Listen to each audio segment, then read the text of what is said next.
My psychotic mom poisoned me and kept me prisoner for 18 years until I finally escaped. But now she's resurfacing in my life, showing up everywhere uninvited and even contacting all of my friends, spreading lies that I'm having a mental breakdown just to discredit me and pull me back under her control. I thought my mother's love was my entire world, my safe haven. Turns out, it was just a gilded cage, carefully constructed to hide the most chilling betrayal imaginable. From the moment I was born, my mom never let me out of her sight. Everywhere she went, I went. Her hair appointments at 2, her dates at 3. I didn't just feel like her shadow, I was her shadow. The first time she let me go to school, I was 9, and it felt like I'd been set free. But that brief taste of freedom was ripped away. The very next week, she randomly signed me out during lunch. I begged her to let me stay, just for the full day, to maybe finally make some real friends. But she cried.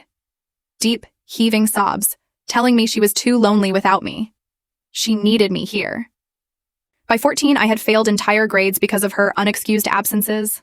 I was suffocating, so I rebelled. Hard. I started sneaking out at night, telling her no, and actually finally making friends that weren't my mom. It was right around this time, and oh, what a coincidence, that I got extremely, extremely sick. I had no way to prove it. Not then.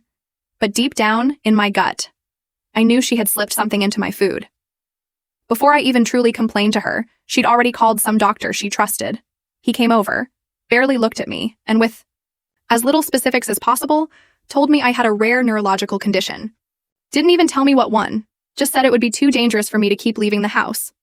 Suddenly I was on bed rest, enrolled in online school, and surrounded by humidifiers and foul-smelling immune support drinks my mom made from scratch. And Mom? She was genuinely, almost creepily, happy. "You're safe now," she'd coo. "This is how things were meant to be." I stayed that way for years. 0 in-person contact with anyone but her. 0 leaving the house. By the time I turned 18, I'd fully forgotten how to exist in a world without my mom. I was a ghost. But then I met Jamie. We connected in an online forum for people with chronic illness. He was funny, kind, and always asked about me. He lived nearby, and one day he asked to meet up. I really wanted to, more than anything, but I knew Mom would flip out. So, I hatched a plan. A stupid, desperate plan. I told her I was heading to the corner store to grab an immunity drink. It was a 1-minute walk, and the only place in the world she let me go without her. When I got there, I met Jamie for the first time. He was so friendly, so down to earth. I was awkward as hell. I'd forgotten how to hang out with people, how to be me. But he didn't mind. He took the lead in conversation, made me laugh so hard my sides hurt. I walked back home, glowing.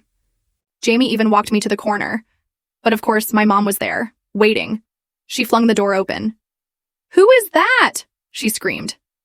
"Mom, he's just a friend," I said. "You lied to me," she shrieked, shaking. "You risked your health for a boy." "I'm not sick," I blurted out before I could stop myself. She slapped me. It wasn't hard, not really, but it stunned me. And for the first time in my life, something inside me snapped. I backed into my room and locked the door. She started banging on it so hard I thought it would break, but then... silence. I texted Jamie instantly, telling him everything, and he stepped up, big time. He helped me find an online therapist, helped me talk to a few mutual friends.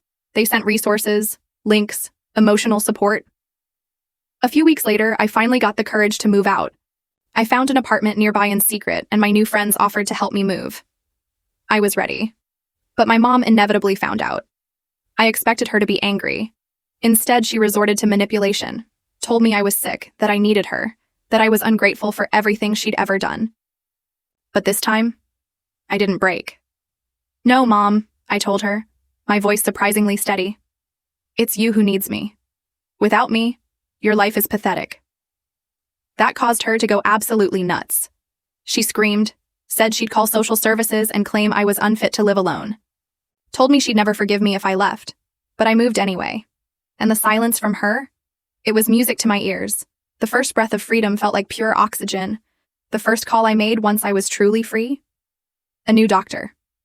A week later, he called me back. "Are you sitting down?" he asked. "There's no trace of the illness you were diagnosed with. In fact, it looks like you may have been ingesting something that mimics symptoms of neurological distress. Poison, a slow dosage over time. Have you taken any unusual supplements?" My world stopped. I'd suspected. But to hear it, to have proof, it was like a physical blow. My stomach churned. I walked back to my apartment slowly, my mind reeling. When I got home, I found a package leaning against my door. No shipping label, just my name, scrawled across the top in her familiar handwriting. My stomach clenched. I brought it inside and stared at it for a full 5 minutes before working up the courage to open it. The tape made a ripping sound that seemed too loud in my quiet apartment. Inside was my childhood teddy bear, Mr. Buttons, his fur worn thin from years of being clutched during episodes. His glass eyes reflected my horrified expression. Along with him, a handwritten letter, 8 pages long, detailed in my mother's precise script, and several bottles of those special supplements Mom had always given me. The letter detailed her worry, how I was making a terrible mistake, how I needed these medicines or I'd relapse. "You'll start feeling the symptoms again soon," she wrote. "When you do, take these immediately and call me. I'll come get you. No questions asked." The paper was slightly damp in places, marked with what I assumed were tears. I dropped it like it burned. Then, with shaking hands, I grabbed the bottles and marched to the bathroom. Unscrewing each cap, I dumped the contents into the toilet. The colorful capsules and tablets swirled in the water before disappearing. Some floated briefly, their bright colors stark against the white porcelain. I flushed twice just to make sure they were gone, watching until the water ran clear. Then I texted Jamie. She left medicine at my door. I flushed it. My hands were still shaking. The ghost of those pills lingered on my fingertips. His reply came quickly. "Good. Did you touch any of it?" "Just the bottles," I typed, looking down at my hands, suddenly paranoid. "Wash your hands anyway, and maybe call the police. This could be evidence." I hadn't thought of that. "I will, thanks." I scrubbed my hands with soap until my skin turned red, the smell of lavender reminding me too much of home.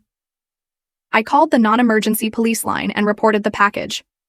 The officer sounded bored, asking routine questions in a monotone voice. They said they'd send someone to collect it as evidence, but it might not be until tomorrow. I put everything back in the box and set it outside my door, unable to bear having it in my apartment any longer. That night, I woke up screaming, tangled in my sheets. I'd had a nightmare about being trapped in my old bedroom, surrounded by humidifiers pumping out toxic green mist. Mom stood in the doorway, smiling that satisfied smile. The mist swirled like tentacles as I tried to scream. I woke up gasping, sheets soaked with sweat. The phantom smell of those immune support drinks clung to me. My phone glowed, 3:17 a.m., and a notification, an email, from her. "I know you're awake. You always wake up around 3 or a cow. Your body is telling you something's wrong. Let me help you, baby." The blue light of the screen illuminated my dark bedroom, making the shadows seem deeper, more threatening. Ice flooded my veins. I crawled to the window and peeked through the blinds, the plastic slats cool against my fingertips. Sure enough, her car, across the street, headlights off. I could make out her silhouette in the driver's seat. Was she watching my window? Could she see me peeking out? I called 911. "My mother is stalking me," I told the dispatcher, my voice shaking. "She's outside my apartment right now. She's been poisoning me for years. I reported it yesterday." The words tumbled out in a rush, sounding unbelievable even to my own ears. The dispatcher assured me they were sending someone. I stayed on the line, huddled in the corner of my bedroom where I couldn't be seen from any window, the carpet rough against my bare legs. My phone was clutched to my ear like a lifeline. 10 minutes later, police lights flashed outside, painting my walls in alternating blue and red. I watched as 2 officers approached Mom's car. They talked for a while, their flashlight beams bouncing off the windows. She gestured animatedly, probably spinning some story about her poor, mentally ill daughter. One officer nodded sympathetically while the other spoke into his radio. Eventually, they escorted her back to her car and watched as she drove away, her taillights disappearing around the corner. One officer came to my door. "Miss Chen," he called after knocking. "I'm Officer Lewis." His voice was deep and authoritative. I opened it cautiously, still clutching my phone. "Your mother says she's concerned about your mental health," he said, his uniform smelling of starch and coffee. "Says you've stopped taking necessary medication and are having paranoid delusions." My heart sank. Of course she would say that. It was the perfect defense. Paint me as the unstable one. "That's not true," I said, my voice thin and desperate. "I filed a report yesterday. She's been poisoning me for years to make me. Think I was sick. I have a doctor who can confirm it. Officer Lewis's expression softened slightly. I see that note in the system now. Look, we told her she needs to leave the area and not return. If she comes back tonight, call us immediately. And you should file for a restraining order tomorrow. His flashlight cast long shadows down the hallway as he turned to leave. After he left, I couldn't go back to sleep. I sat up, researching Munchausen by proxy syndrome until dawn broke, casting a pale golden light through my blinds. The stories I found were horrifying and terrifyingly familiar. Mothers, usually, who made their children sick for attention, sympathy, or control. Some children died, some escaped, some never realized what had happened to them. The words on the screen blurred as I read case after case, recognizing my own experiences in the clinical descriptions. I was one of the lucky ones. I got out. I survived.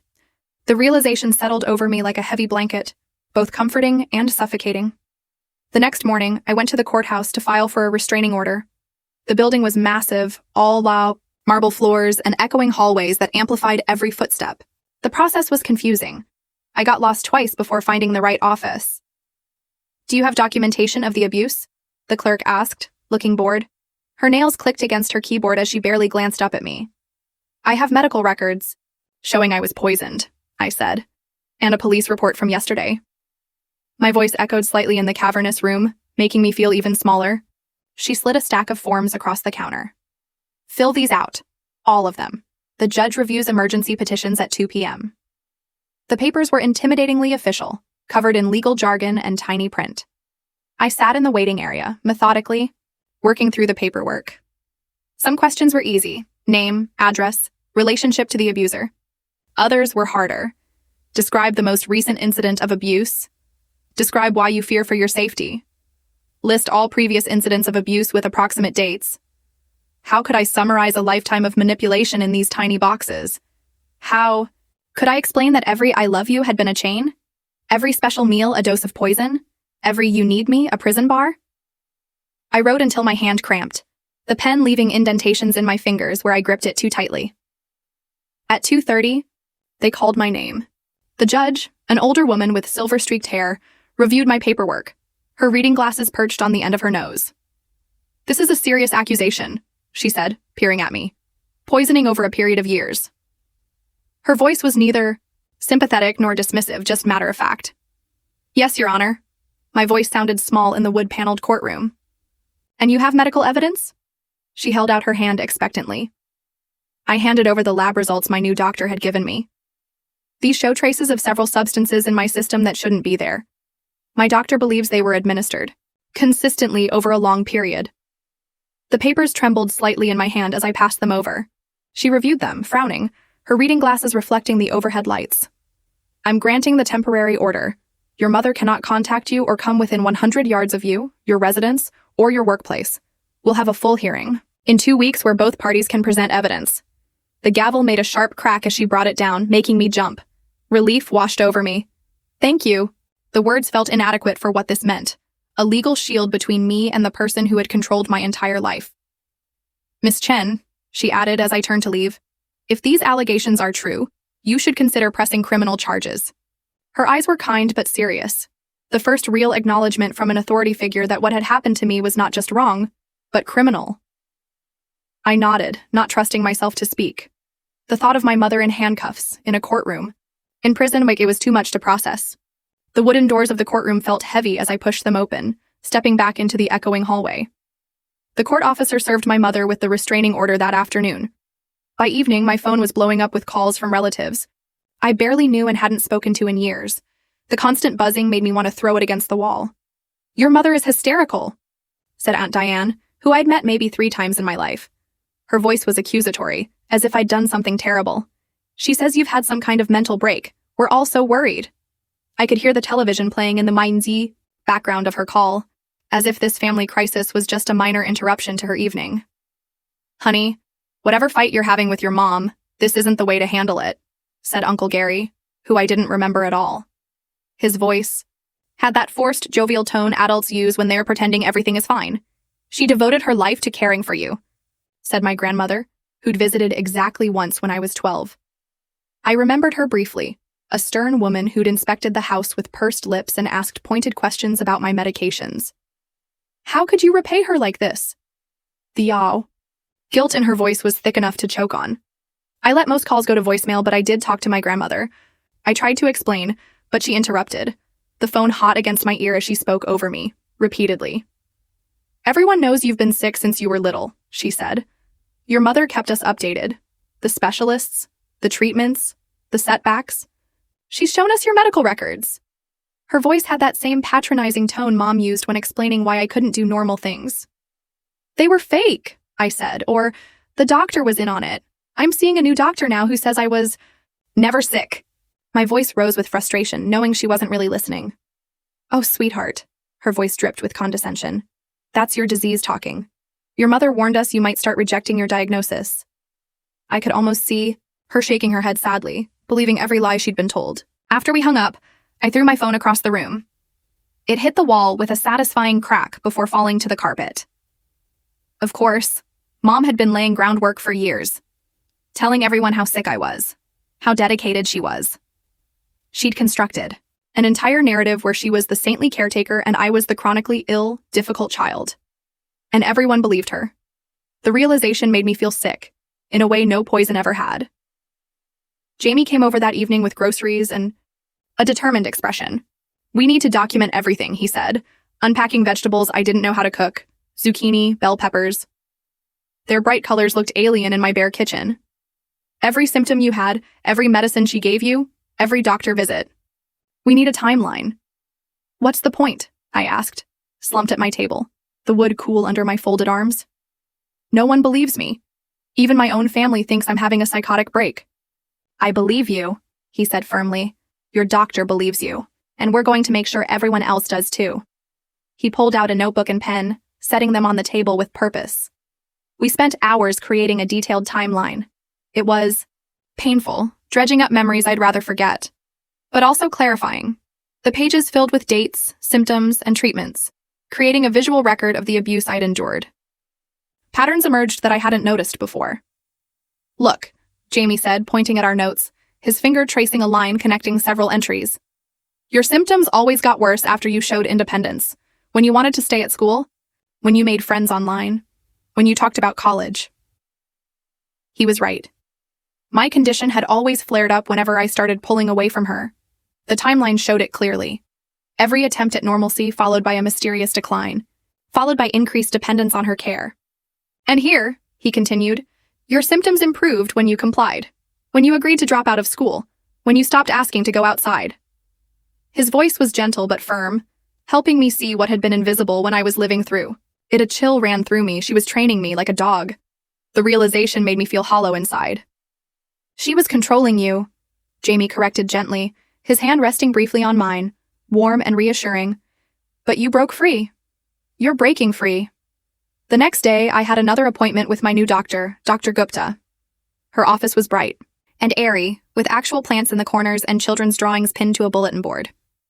She ran more tests and asked more questions about my symptoms over the years. Her stethoscope was warm against my skin, not cold like Dr. Marshall's always was. Based on what you've described in your test results, I believe you were being given a combination of substances, she said, her voice calm and professional, but her eyes kind. Likely including ipecac to induce vomiting, laxatives to cause digestive distress, and possibly something like Visine, which can cause dizziness and weakness when ingested. Will there be permanent damage? I asked, voicing my deepest fear, my hands twisting nervously in my lap. I don't think so. These substances typically don't cause long-term harm once exposure stops, but I'd like to monitor you for a while to be sure. As I was leaving, Dr. Gupta handed me a card. This is a support group for survivors of medical abuse. They meet Thursdays at the community center. It might help to talk to others who've been through similar experiences. The card was simple, white cardstock with black text, nothing like the glossy pamphlets for alternative treatments Mom always collected. I took the card, doubtful, but grateful. The thought of sharing my story with strangers made my palms sweat. But maybe people who'd been through it would understand in a way others couldn't. That Thursday, I forced myself to go. The community center was only a few blocks from my apartment, but it felt like miles. I'd never gone anywhere alone before moving out, except those brief walks to the corner store. Each step felt both terrifying and exhilarating, my heart pounding with anxiety and pride. The support group met in a small room with uncomfortable chairs arranged in a circle. There were only 6 other people there, ranging from a teenager to an elderly man.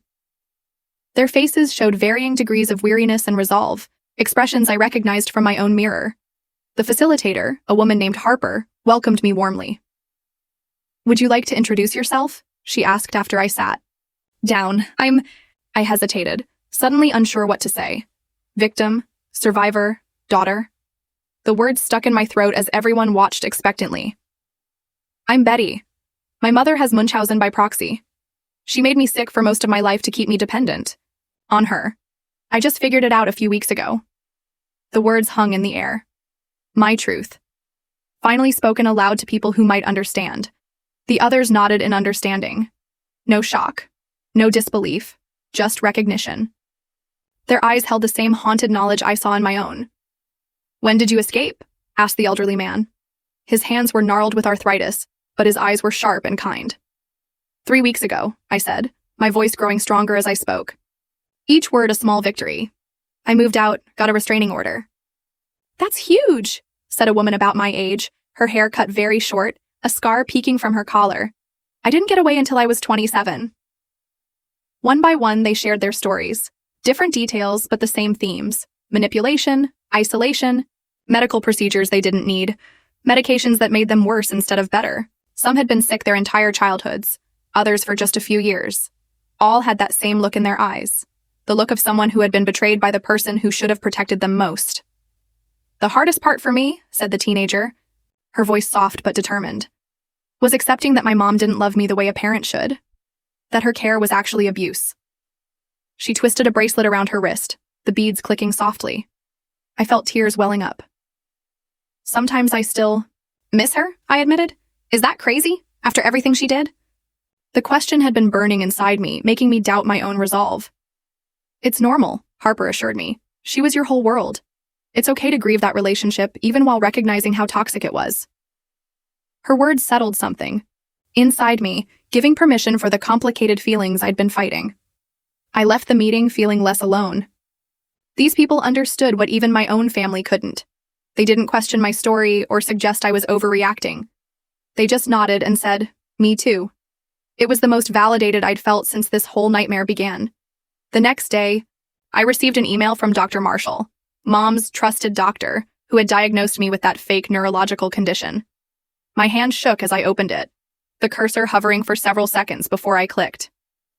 "Dear Ms. Chen, I understand you've made certain allegations regarding your mother and the care you received under my supervision. I want to assure you that all treatments and diagnoses were medically sound, based on the symptoms presented. However, I am retiring from practice next month and will be closing my patient files. If you wish to obtain copies of your medical records, please contact my office within the next 2 weeks.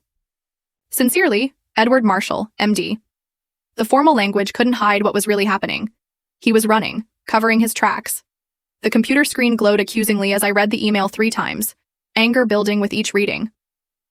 I forwarded it to Jamie with the message, "He's running." The keyboard clacked loudly as I typed, my fingers pressing the keys harder than necessary. Jamie called immediately. "This is good, actually. It means he's scared. We should get those records before he loses them." His voice was excited, seeing the opportunity I'd missed through my anger. The next day, we went to Dr. Marshall's office together. It was in a small, dingy building I remembered all too well. The waiting room smelled of old magazines and cheap air freshener, and the chairs were the same uncomfortable vinyl they'd always been. The receptionist, a new one I didn't recognize, had me fill out a records request form. Her nails were long and brightly colored, clicking against the keyboard. "There's a $25 processing fee," she said. I handed over the cash, wondering how many other fake patients had passed through these doors, how many other families had been deceived. "It'll take a few days," she added. "We'll call when they're ready." As we were leaving, the door to the back office opened, and Dr. Marshall himself stepped out. He froze when he saw me, his face paling beneath his tan. He looked older than I remembered, the lines around his eyes deeper, his hair grayer. "Betty," he said, recovering quickly. "How are you feeling?" His smile didn't reach his eyes, and I noticed a slight tremor in his hand as he clutched a patient file. Better, I said coldly. Much better since I stopped taking the treatments you and my mother were giving me. The words felt like stones in my mouth, hard and satisfying to spit out. His smile tightened. I'm glad you're doing well. If you'll excuse me, I have a patient waiting. He tried to step around me, but I moved to block his path. Did you know? I asked before he could escape. Did you know she was poisoning me, or did she fool you too? My voice was steady, despite the rage bubbling inside me. He glanced at the receptionist, who was watching with undisguised interest.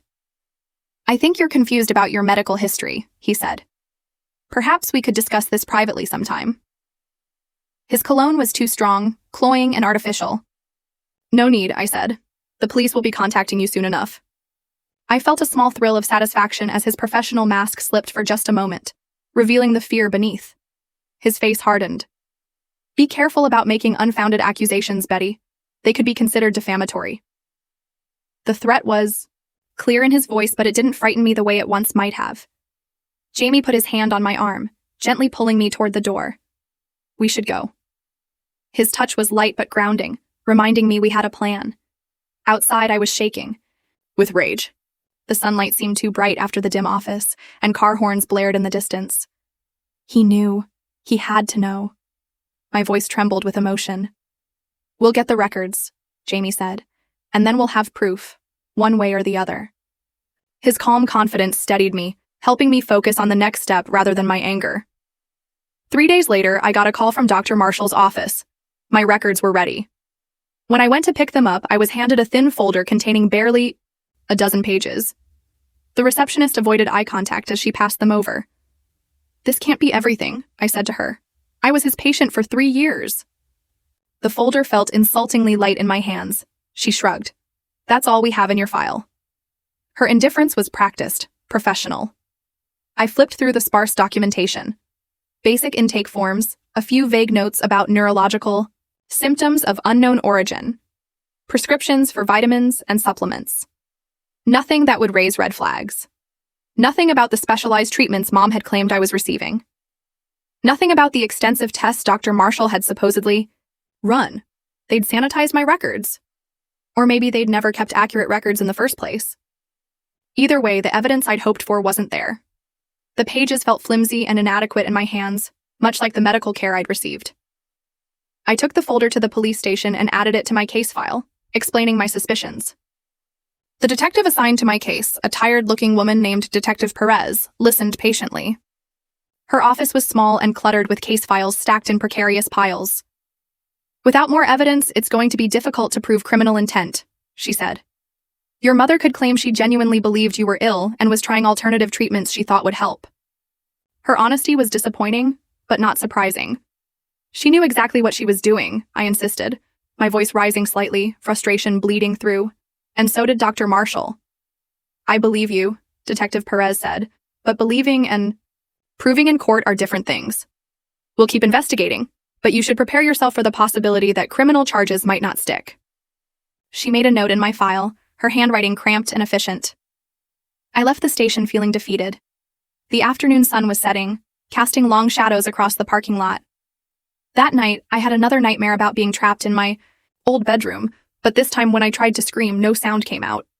I clawed at my throat, feeling something thick and viscous blocking my airway. Mom stood in the doorway, smiling serenely as I choked. I woke up gasping, my throat tight with phantom pain. My bed sheets were twisted around my legs like restraints, damp with sweat. My phone showed a notification, a new email from my mother, somehow sent despite the restraining order. I found your old medical journals. Remember how I had you track your symptoms? Such detailed records. It would be a shame if the court saw how you documented your own illness in your handwriting. Come home and we can work this out as a family. The words glowed menacingly in the darkness of my bedroom. I recognized the threat immediately. Mom had made me keep those journals for years, recording every headache, every dizzy spell, every stomach pain in excruciating detail. Of course, I now realized those symptoms appeared after she gave me her special treatments. But the journals themselves would seem to confirm her story, that I'd been chronically ill. They were written in my own hand, page after page of symptoms I'd actually experienced, even if the cause had been her poisoning rather than any real disease. I forwarded the email to Detective Perez with shaking hands, then called Jamie. The phone rang 4 times before he answered, his voice thick with sleep. "She's not going to stop," I said when he answered. "She's threatening to use my symptom journals against me." My voice cracked with fear and exhaustion. "That's actually good," Jamie said, surprising me. I heard rustling as he sat up in bed. "It proves she's still trying to manipulate and control you, which supports your case. And those journals might help us more than hurt us, if we can show the symptoms always appeared after she gave you something." His logic was sound, but it did little to calm the panic rising in my chest. "Maybe," I said, unconvinced. "But what if people believe her? What if they think I'm making all this up for attention?" The thought made me feel sick, that I could escape physically but still be trapped by her narrative. "Then they're wrong," Jamie said simply. "And we'll keep fighting until we find people who believe the truth." His certainty was comforting, even if I couldn't fully share it. The next day, I forced myself to go to the corner store, needing to prove I could still function despite my fear. The familiar walk felt different now, both comforting in its routine and terrifying in its exposure. The sidewalk was damp from an early morning rain, and puddles reflected the cloudy sky. As I was paying for a bottle of water, I glanced out the window and froze. Mom was sitting in her car across the street, watching the store. Her blue sedan was parked under a tree, partially obscured by branches, but unmistakable. I ducked behind a display, heart pounding. She was violating the restraining order. I should call the police. But what if she left before they arrived? What if they didn't believe me again? I texted Jamie. "She's outside the corner store watching." Then, I called 911, keeping my voice low as I explained the situation. The candy display I was hiding behind smelled strongly of chocolate and artificial fruit flavors, making me slightly nauseated. The dispatcher assured me officers were on their way but advised me to stay inside the store where it was safe. I peeked around the display. Mom was still there, staring at the store entrance with an intensity that made my skin crawl. She'd always had that look when she was determined to get her way. When I begged to stay at school, when I asked to go to a friend's house, when I said I wanted to try going to college. It was the look that usually preceded a new episode of my condition. The store owner, Mr. Kumar, noticed my distress. "Everything okay, miss?" His voice was kind, his accent thick. He'd known me for years as the sickly girl who only came to buy small items with her mother's permission. "My mother is outside," I whispered. "There's a restraining order. She's not supposed to be near me." The words felt strange to say aloud to someone who had seen us together so many times. He frowned and moved to the window, the blue sedan. His expression darkened as he recognized the car. I nodded. "Stay in the back," he said, gesturing to the storage area behind the counter. "Police coming?" "Yes." I huddled in the storage room, surrounded by boxes of inventory, feeling like a child hiding from a monster. Through a small window, I could see the street. Police lights appeared, and 2 officers approached Mom's car. I couldn't hear what was said, but I could see Mom gesturing frantically, pointing at the store. One officer stayed with her while the other came inside. "Betty? Chen?" he called, his voice echoing slightly in the small store. I emerged from the back room. "That's me." My legs felt unsteady as I walked toward him. "I'm Officer Martinez. Your mother claims she was just driving by and stopped to make a phone call. Says she didn't know you were in here." His expression was neutral, professional. "That's a lie," I said, my voice growing stronger as I spoke, conviction overriding fear. "This is the only store I ever go to. She knows that. She only let me walk here for years. Nowhere else." Officer Martinez's expression shifted slightly. "We're going to take her in for violating the restraining order. Would you be willing to come to the station to make a statement?" He pulled out a small notebook, pen poised. I nodded, relief washing over me. Finally, someone was taking this seriously. The weight of constant vigilance lifted slightly from my shoulders. At the station, I gave my statement while Mom was processed in another room. Detective Perez appeared, looking slightly less tired than before. "This helps your case," she said, reviewing my statement. "Shows a pattern of stalking and harassment. The DA might be more willing to pursue charges now." As I was leaving, I glimpsed Mom being led to a holding cell. Our eyes met briefly. Hers were filled not with anger or even shame, but with a terrible, possessive love that chilled me to the bone. It was the same look she'd had when I was sick in bed, completely dependent on her care. "You'll come back to me," she mouthed. "You always do." Her confidence was absolute, as if my escape was just a temporary inconvenience. I turned away, walking out into the sunlight, determined to prove her wrong. The station doors felt heavy, as I pushed through them, symbolic of the weight I was leaving behind. That night, Jamie and several friends came over with pizza and board games. A normal young adult hangout. Something they'd organized to help me experience the social life I'd missed. The apartment filled with the smell of cheese and tomato sauce, and the sound of laughter seemed to brighten the space. It was awkward at first. I didn't know the games, didn't get the jokes, didn't understand the references to movies and shows I'd never been allowed to watch. But they were patient. Autumn explained the rules of each game twice, without making me feel stupid. Lewis paused to clarify pop culture references, never making me feel left out. Cameron asked questions about what I liked, genuinely interested in getting to know me, treating me like a person with preferences and opinions worth hearing. By the end of the night, I was laughing. Really laughing. For what felt like the first time in my life. My cheeks hurt from smiling, a strange but wonderful sensation. The pizza boxes were empty, cards and game pieces scattered across the table, and I felt something unfamiliar. Belonging. After everyone left, Jamie stayed to help. Clean up. We moved around the small kitchen, putting away leftovers and washing glasses, falling into an easy rhythm. Thank you, I said. For everything. I don't know what I would have done without you. The words felt inadequate for the lifeline he'd thrown me. You would have figured it out, he said confidently. You're stronger than you think. I don't feel strong, I admitted, folding a napkin into smaller and smaller squares, not meeting his eyes. I feel scared all the time. Being scared and being strong aren't mutually exclusive, he said, gathering the pizza boxes.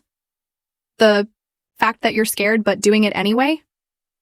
That's the definition of courage. His words settled over me like a warm blanket. I thought about that after he left. Maybe he was right. Maybe getting out of bed each morning, walking to the corner, store, filing police reports, attending support groups. Maybe all of it was courage I hadn't recognized in myself. The apartment was quiet, but not lonely. The silence peaceful, rather than oppressive. 2 days later, I received a call from Aunt Diane. Betty, I need to tell you something about your mother. Her voice was different than during our last conversation, hesitant, almost guilty. I tensed. What about her? I sat down on the couch, preparing myself for another defense of Mom's actions. When you were little, before you got sick, she did the same thing to your father. The words hung in the air between us, heavy with implication. I sank deeper, into the couch. What? The single word was all I could manage as my mind raced to process this new information. He was healthy when they met. Then he started having all these mysterious symptoms. Doctors couldn't figure it out. Your mother took care of him, managed all his medications. He got worse and worse. Aunt Diane's voice cracked slightly, emotion breaking through after years of silence. My mouth went dry. What happened to him? Mom had always told me my father abandoned us when I was a baby, that he couldn't handle having a family, that he'd chosen freedom over responsibility. The photograph she kept of him showed a thin, pale man with kind eyes that I now realized looked a lot like mine. He died when you were 2. They said it was complications from his illness. I never suspected anything then. But after what you're saying about your own experience, I found something. I was cleaning out my attic and found a box of your dad's things that your mother gave me after he died. There's a journal. He was documenting his symptoms, but also his suspicions. He wrote that he felt better whenever your mother went away for a few days, worse when she came back. The revelation landed like a physical blow. My heart was pounding, so hard I could feel it in my throat. Do you still have it? My voice sounded strange to my own ears, distant and hollow. Yes, and I'll testify at the hearing if you need me to. I should have seen it sooner. I'm so sorry, Betty. Her remorse seemed genuine, though it came decades too late. After we hung up, I sat in the dark, processing this new information. My father, another victim. Maybe the first, but not the last. Had she called him? Had she been practicing on him before turning to me? The questions swirled in my mind, each more horrifying than the last. I called Detective Perez's direct line and left a voicemail about what I'd learned. Then I texted Jamie. My father. She did it to him too. He died. The words looked stark and terrible on the screen. His response came immediately. I'm coming over. No questions, no platitudes, just support. I didn't argue. I didn't want to be alone with this knowledge. With the realization that my mother's sickness went back further than I'd imagined. That it had already claimed one life. The walls of my apartment seemed to close in as I waited, the shadows taking on sinister shapes. Jamie arrived 20 minutes later. We sat on my couch in silence for a while, his presence a comfort I couldn't articulate. The distant sounds of traffic and neighbors living their normal lives filtered through the walls, a reminder that the world continued despite my personal horror. She's never going to stop, I finally said. Even if I get the permanent restraining order, even if they charge her with abuse, she'll keep trying to get to me. The certainty settled in my bones, cold and heavy. Then we'll keep stopping. Her, Jamie said, his determination fierce, his belief in our ability to win this battle unwavering. Every time, until she gives up, or is put somewhere she can't reach you. I nodded, wanting to believe him, but deep down I knew the truth. This wasn't over. It wouldn't be over until one of us was gone. The thought should have terrified me. But instead it hardened something inside me. I had survived her poisoning. I had escaped her control. I would survive this too. The day of the permanent restraining order hearing arrived. I put on my yellow sundress, my small act of defiance, and went to court. The fabric felt lighter now, more familiar against my skin. Jamie, Autumn, and Lewis came with me for support, a small army of friends I never thought I'd have. Auntie. Diane met us there carrying a worn leather journal. Your dad's, she said, handing it to me. I've marked the relevant pages. The leather was soft from handling, the pages yellowed with age. I clutched it like a lifeline. Here was proof. I wasn't crazy. Mom had done this before. I wasn't her first victim. The journal felt heavy with the weight of truth. Mom arrived with her lawyer, a slick-looking man in an expensive suit. She was dressed conservatively, hair pulled back, wearing minimal makeup, the picture of a concerned mother, not the manipulative abuser I knew her to be. Her shoes clicked sharply on the marble floor as she approached, each step measured and deliberate. When she saw me, her face crumpled into a practiced expression of maternal concern. Betty, honey, she called across the courtroom, it's not too late. We can fix this. Her voice had that familiar coaxing tone she used when trying to get me to take my medicine. I turned away, focusing on the judge's empty bench. The courtroom smelled of furniture polish and anxiety, and the wooden seats were hard and uncomfortable. The hearing began. My lawyer presented the evidence. Medical records showing no trace of the neurological condition I'd supposedly had for years. Test results indicating substances in my system consistent with poisoning. The police report from Mom's restraining order violation. Testimony from Dr. Gupta about my improving health since moving out. Then Aunt Diane testified, presenting my father's journal as evidence of a pattern of behavior going back years. The courtroom was silent as she read entries describing symptoms identical to those I'd experienced, followed by suspicions that grew stronger as his health deteriorated. Mom's lawyer tried to paint me as mentally unstable, claiming I'd stopped taking necessary medication and was experiencing paranoid delusions as a result. He presented the symptom journals I'd kept, pointing to my own documentation of illness. The pages looked strange, projected on the courtroom screen. My childish handwriting detailing suffering that had been deliberately inflicted. These are in Ms. Chen's own handwriting, he argued. Pages and pages detailing symptoms she now claims were fabricated. His voice was smooth and reasonable, making my truth sound like the delusion. I wrote what I experienced, I testified. When it was my turn. The witness stand felt exposed, all eyes on me as I spoke.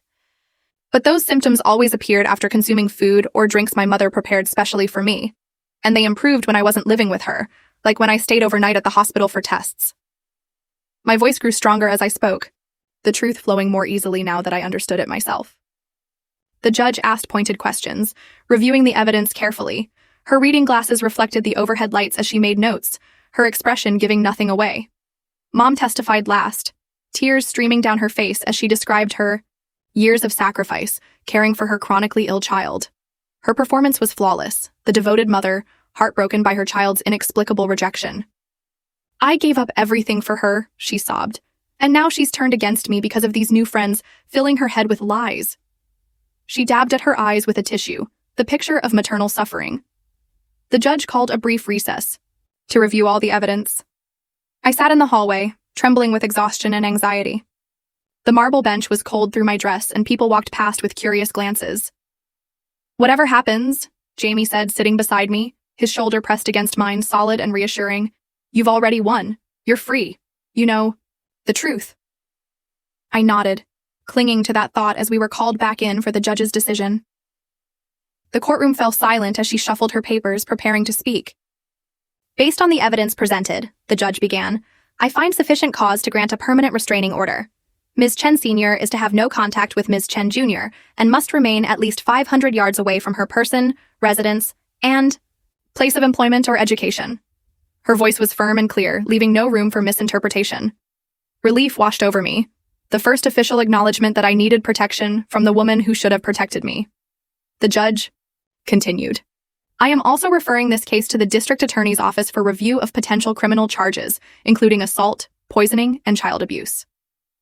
She looked directly at my mother as she spoke, her expression stern. Mom let out a wail. That made my skin crawl, the same sound she'd made when I told her I was moving out. Her lawyer put a restraining hand on her arm, but she shook him off, rising from her seat. Her carefully constructed facade crumbled, revealing the desperation beneath. You can't do this to me, she screamed, looking at me rather than the judge, her face contorted with rage and something like panic. After everything I've done for you, you'd be nothing without me. You'll come crawling back when you get sick again, and you will get sick. Spittle flew from her mouth as she shouted, court officers moving toward her as her voice rose to a shriek. You need me! You need me! Her words echoed in the high-ceilinged room as they took her by the arms and escorted her out, still screaming. I sat frozen, her words echoing in my head. For a moment, a sliver of doubt crept in. What if she was right? What if I did get sick again?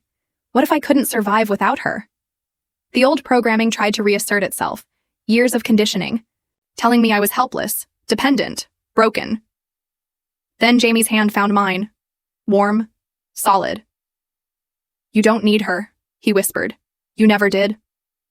His fingers intertwined with mine, anchoring me to the present, to the truth. Outside the courthouse, I took a deep breath of fresh air. The sun was warm on my face, and a slight breeze carried the scent of nearby flowering trees. The restraining order was a victory, but I knew this wasn't truly over. Mom would find ways to reach me, to try to pull me back into her orbit. The criminal investigation would mean more statements, more evidence, more confrontations. But for now, I had won this battle. I had spoken my truth and been believed. I had taken one more step away from her shadow and into the light of my own life. The future stretched before me, uncertain, but mine to shape. I pulled out my phone and blocked every unknown number that had contacted me in the past weeks. Then, I deleted my mother's contact information entirely. The action was small but significant, cutting one more tie that bound us. What now? Jamie asked as we walked down the courthouse steps, sunlight glinting off the polished stone, almost blindingly bright after the dim interior. I looked up at the clear blue sky, feeling the weight of the future, my future, stretching out before me.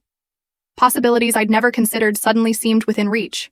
College, travel, friendships, a normal life. Now, I said, a soft smile spreading across my face. Now I figure out who I am, without her. The words tasted like freedom,